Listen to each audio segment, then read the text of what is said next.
Friends నా పేరు షేక్, మీరు చూస్తున్నారు షేక్ యూట్యూబ్ ఛానల్. ఫ్రెండ్స్ ఈ వీడియోలో మనం SBI యోనో యాప్ లో యూజర్ నేమ్ పాస్వర్డ్ మర్చిపోయినట్లయితే కనుక మళ్ళీ మనం ఎలా రికవర్ చేయాలి, వాటికి సంబంధించిన ప్రాసెస్ ఏంటి కనుక చూద్దాము. చాలా సింపుల్ గా మీరు మీ దగ్గర మొబైల్ ఉన్నట్లయితే కనుక మీరు బ్యాంక్ దగ్గరికి వెళ్లకుండానే యూజర్ నేమ్ పాస్వర్డ్ అనేది రికవర్ చేయొచ్చు. ఎలా రికవర్ చేయాలి, వాటికి సంబంధించిన ప్రాసెస్ ఏంటి కనుక ఇప్పుడు చూద్దాం. ఇక్కడ నేను మొబైల్ లో బ్రౌజర్ అయితే కనుక ఓపెన్ చేస్తున్నాను. ఇక్కడ సెర్చ్ బార్ లో యోనో SBI ఆన్లైన్ అని టైప్ చేసి సెర్చ్ చేయండి. ఇలా మీకు ఓపెన్ అవుతుంది. ఇక్కడ ఫస్ట్ లింక్ ఉంది కదా, లింక్ పైన క్లిక్ చేయాలి. ఇలా ఓపెన్ అవుతుంది. ఇక్కడ లాగిన్ ఉంది కదా, లాగిన్ పైన క్లిక్ చేయాలి. ఇలా మీకు ఓపెన్ అవుతుంది. ఇక్కడ కంటిన్యూ టు లాగిన్ ఉంది కదా, ఇక్కడ క్లిక్ చేయాలి. ఇలా మీకు ఓపెన్ అవుతుంది. ఇక్కడ కింద ఫర్గెట్ యూజర్ నేమ్ ఉంది కదా, ఆప్షన్ పైన క్లిక్ చేయాలి. ఇలా మీకు ఓపెన్ అవుతుంది. ఇక్కడ ఫర్గెట్ లాగిన్ పాస్వర్డ్ అనేది కనుక ఉంది. ఇక్కడ క్లిక్ చేసి మీరు ఇక్కడ ఫర్గెట్ యూజర్ నేమ్ ఉంది కదా, ఆప్షన్ సెలెక్ట్ చేసుకోవాలి. ఇక్కడ నెక్స్ట్ పైన క్లిక్ చేయాలి. ఇక్కడ సిప్ నంబర్ అయితే కనుక అడుగుతుంది. మీ బుక్ పైన సిప్ నంబర్ అనేది ఉంటుంది. ఈ సిప్ నంబర్ అనేది ఎంటర్ చేయండి. అకౌంట్ నంబర్ దగ్గరే మీకు పైన సిప్ నంబర్ అనేది ఉంటుంది. నంబర్ ఎంటర్ చేయండి. CIF అని ఉంటుంది. అక్కడ మీకు నంబర్ అయితే కనబడుతుంది. సిప్ నంబర్ ఎంటర్ చేసిన తర్వాత ఇక్కడ మీరు కంట్రీ అనేది సెలెక్ట్ చేసుకోండి. ఇక్కడ క్లిక్ చేసి ఇక్కడ ఇండియాని సెలెక్ట్ చేసుకోండి. సెలెక్ట్ చేసి ఇక్కడ మీ బ్యాంక్ అకౌంట్ కి లింక్ అయి ఉంటుంది కదా, ఆ మొబైల్ నంబర్ ఇక్కడ ఎంటర్ చేయాలి. కానీ మొబైల్ నంబర్ ఎంటర్ చేస్తున్నాను. మొబైల్ నంబర్ ఎంటర్ చేసిన తర్వాత ఇక్కడ క్యాప్చా ఉంది కదా, క్యాప్చాని ఇక్కడ ఎంటర్ చేయాలి. క్యాప్చా ఎంటర్ చేసిన తర్వాత ఇక్కడ సబ్మిట్ పైన క్లిక్ చేయాలి.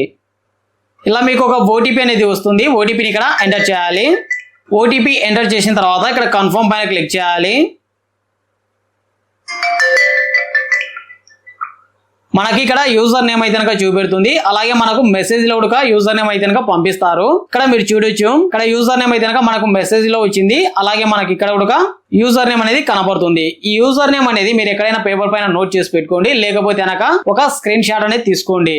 ఈ యూజర్ నేమ్ అనేది పేపర్ పైన నోట్ చేసి పెట్టుకున్న తర్వాత బ్యాక్ వచ్చేయండి. మళ్ళీ బ్యాక్ వచ్చేయండి. మళ్ళీ బ్యాక్ వచ్చేసి బ్యాక్ వచ్చేసి కంప్లీట్ గా ఇక్కడ మళ్ళీ ఫర్గెట్ యూజర్ నేమ్ ఉంది కదా, ఆప్షన్ పైన క్లిక్ చేయాలి. ఇలా ఓపెన్ అవుతుంది. ఇక్కడ ఫర్గెట్ మై లాగిన్ పాస్వర్డ్ ఉంది కదా, ఈ ఆప్షన్ అయితే కనుక మీకు డిఫాల్ట్ గా సెలెక్ట్ అయి ఉంటుంది. ఇక్కడ మనం యూజర్ నేమ్ అనేది రికవరీ చేశాం కాబట్టి ఇక్కడ మనం పాస్వర్డ్ అనేది రికవరీ చేసుకోవాలి. మనకు పాస్వర్డ్ అనేది సెలెక్ట్ అయ్యింది. ఇక్కడ నెక్స్ట్ పైన క్లిక్ చేయాలి. ఇలా మీకు ఓపెన్ అవుతుంది. ఇక్కడ మీరు మీ యూజర్ నేమ్ అనేది ఎంటర్ చేయాలి. ఇక్కడ యూజర్ నేమ్ ఎంటర్ చేయండి. యూజర్ నేమ్ ఎంటర్ చేసిన తర్వాత ఇక్కడ అకౌంట్ నంబర్ ఎంటర్ చేయాలి. అకౌంట్ నంబర్ ఎంటర్ చేసిన తర్వాత మళ్ళీ ఇక్కడ క్లిక్ చేసి ఇక్కడ మీరు కంట్రీ అనేది సెలెక్ట్ చేసుకోవాలి. ఇక్కడ ఇండియా సెలెక్ట్ చేసుకోండి. ఇక్కడ మీరు మళ్ళీ మొబైల్ నంబర్ ఎంటర్ చేయాలి. మీ బ్యాంక్ అకౌంట్ కి లింక్ అయి ఉన్న మొబైల్ నంబర్ ఇక్కడ ఎంటర్ చేయాలి. మొబైల్ నంబర్ ఎంటర్ చేసిన తర్వాత ఇక్కడ డేట్ ఆఫ్ బర్త్ ఎంటర్ చేయాలి. ఇక్కడ ఫస్ట్ మీరు డేస్ అనేది ఎంటర్ చేయండి. తర్వాత ఇక్కడ స్లాష్ ఎంటర్ చేయండి. మంత్ ఎంటర్ చేసి మళ్ళీ స్లాష్ ఎంటర్ చేయండి. ఇప్పుడు ఇయర్ ఎంటర్ చేయండి. ఎంటర్ చేసిన తర్వాత ఇక్కడ క్యాప్చా ఉంది కదా, క్యాప్చాని ఇక్కడ ఎంటర్ చేయాలి. ఎంటర్ చేసిన తర్వాత ఇక్కడ సబ్మిట్ ఉంది కదా, ఆప్షన్ పైన క్లిక్ చేయాలి. ఇలా మీకు ఒక OTP అనేది వస్తుంది. ఈ OTPని ఇక్కడ ఎంటర్ చేయాలి. OTP ఎంటర్ చేసిన తర్వాత ఇక్కడ కన్ఫర్మ్ పైన క్లిక్ చేయాలి. ఇలా మీకు ఓపెన్ అవుతుంది. ఇక్కడ మీకు 3 ఆప్షన్స్ అయితే కనుక చూపెడతాయి. ఒకటి ఫస్ట్ ది మీరు ATM కార్డ్ డీటెయిల్స్ ని యూజ్ చేసి మీరు పాస్వర్డ్ అనేది సెట్ చేసుకోవచ్చు.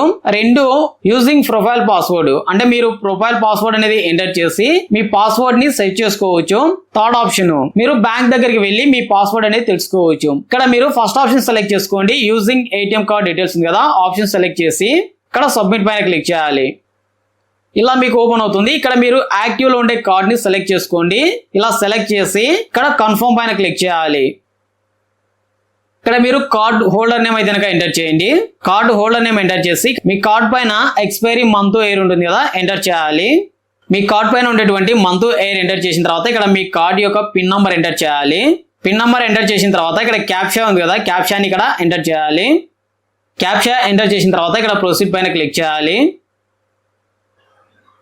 ఇక్కడ enter new login password, confirm new login password అనేది కనుక మీకు చూపెడుతుంది. ఇక్కడ మీరు పాస్వర్డ్ అనేది సెట్ చేసుకోవచ్చు. ఇక్కడ మీకు గుర్తుండే విధంగా మీరు పాస్వర్డ్ అనేది సెట్ చేసుకోండి. ఇక్కడ మీరు పాస్వర్డ్ అనేది ఒక క్యాపిటల్ లెటర్, స్మాల్ లెటర్, అలాగే ఒక స్పెషల్ క్యారెక్టర్, నంబర్ ఉండే విధంగా స్ట్రాంగ్ గా మీరు పాస్వర్డ్ అనేది ఎంటర్ చేయాలి. ఇక్కడ నేను పాస్వర్డ్ అయితే కనుక సెట్ చేస్తున్నాను. ఇక్కడ మళ్ళీ మీరు సేమ్ పాస్వర్డ్ ని ఎంటర్ చేయాలి. ఎంటర్ చేసిన తర్వాత ఇక్కడ సబ్మిట్ పైన క్లిక్ చేయాలి. ఇక్కడ మీకు your login password has been reset successful అని కనుక చూపెడుతుంది. ఇప్పుడు మీరు ఎంటర్ చేసిన పాస్వర్డ్ ని మీరు ఎక్కడైనా పేపర్ పైన నోట్ చేసి పెట్టుకోండి. మనం ఇందాక యూజర్ నేమ్ రికవరీ చేశాం కదా, ఆ యూజర్ నేమ్ ఎంటర్ చేసి ఇప్పుడు మనం సెట్ చేసుకున్నటువంటి పాస్వర్డ్ ఎంటర్ చేసి మనం SBI యోనో యాప్ లో లాగిన్ అవ్వచ్చు. ఇప్పుడు నేను బ్యాక్ వస్తున్నాను. బ్యాక్ వచ్చి ఇప్పుడు SBI యోనో యాప్ ని ఓపెన్ చేస్తున్నాను. ఇక్కడ లాగిన్ యూజింగ్ యూజర్ నేమ్ ఉంది కదా, ఆప్షన్ పైన క్లిక్ చేస్తే మనకి ఇక్కడ యూజర్ నేమ్ పాస్వర్డ్ అయితే అడుగుతుంది. ఇక్కడ మీరు మీ యూజర్ నేమ్ పాస్వర్డ్ ఎంటర్ చేసి లాగిన్ అవ్వచ్చు. కానీ నేను యూజర్ నేమ్ ఎంటర్ చేస్తున్నాను, అలాగే ఇక్కడ పాస్వర్డ్ ఎంటర్ చేస్తున్నాను. యూజర్ నేమ్ పాస్వర్డ్ ఎంటర్ చేసిన తర్వాత ఇక్కడ లాగిన్ పైన క్లిక్ చేయాలి. ఇలా మనం లాగిన్ అవ్వచ్చు. మనం SBI YONO app user name password మర్చిపోయినట్లయితే కనుక ఇలా మనం రికవరీ చేసుకోవచ్చు. బ్యాంక్ దగ్గరికి వెళ్ళకుండా మీ దగ్గర మొబైల్ ఉన్నట్లయితే కనుక మొబైల్లోనే. ఫ్రెండ్స్, ఈ వీడియో గురించి ఇంకా మీకు ఏమైనా డౌట్స్ ఉన్నట్లయితే కనుక కింద కామెంట్ సెక్షన్ లో కామెంట్ చేయండి. ఈ వీడియో కనుక మీకు నచ్చినట్లయితే కనుక కంపల్సరీ ఒక లైక్ చేయండి. మీరు లైక్ చేయడం వల్ల మన ఛానల్ కి కొద్దిగా సపోర్ట్ ఉంటుంది. ఈ వీడియో ఇంకా ఎక్కువ మందికి రీచ్ అవడానికి హెల్ప్ అవుతుంది. Okay friends, thank you for watching video.